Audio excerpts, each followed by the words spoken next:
কোনো প্রকারের খারাপ ব্যক্তিকে কমিটিতে জায়গা দেওয়া যাবে না। সীতাকুণ্ড উপজেলা ও পৌর যুবদলের আংশিক পূর্ণাঙ্গ কমিটি ঘোষণা করায় বিএনপির ভারপ্রাপ্ত চেয়ারম্যান তারেক রহমানের প্রতি কৃতজ্ঞতা প্রকাশ করে এবং যুবদলের কেন্দ্রীয় নির্বাহী কমিটির সভাপতি আব্দুল মোনায়েব মুন্না ও সাধারণ সম্পাদক নুরুল ইসলাম নয়ন ও চট্টগ্রাম ৪ আসনে বিএনপির মনোনীত সংসদ পদপ্রার্থী কাজী মোহাম্মদ সালাউদ্দিনকে ধন্যবাদ জানিয়ে শুভেচ্ছা মিছিল অনুষ্ঠিত হয়েছে।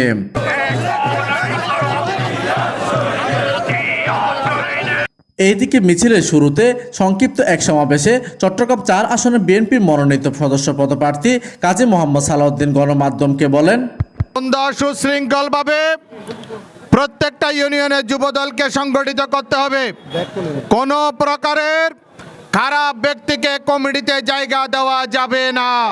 বাংলাদেশ জাতীয়তাবাদী যুবদল সীতাকুণ্ড উপজেলা কর্তৃক আয়োজিত শুভেচ্ছা মিছিলটি সীতাকুণ্ড পৌরসভার সামনে গিয়ে হাজারো নেতাকর্মীর উপস্থিতিতে শেষ হয়। বাংলাদেশ জাতীয়তাবাদী যুবদলের যারা এসেছেন তাদের সকলকে সীতাকুণ্ড উপজেলা বিএনপির পক্ষ থেকে আন্তরিক ধন্যবাদ।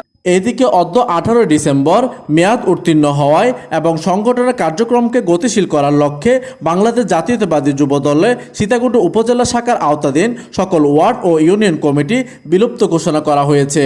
প্রতিনিধির তথ্য ও পাঠানো চিত্রে ডেস্ক নিউজ, দিগন্তের বার্তা 24, চট্টগ্রাম।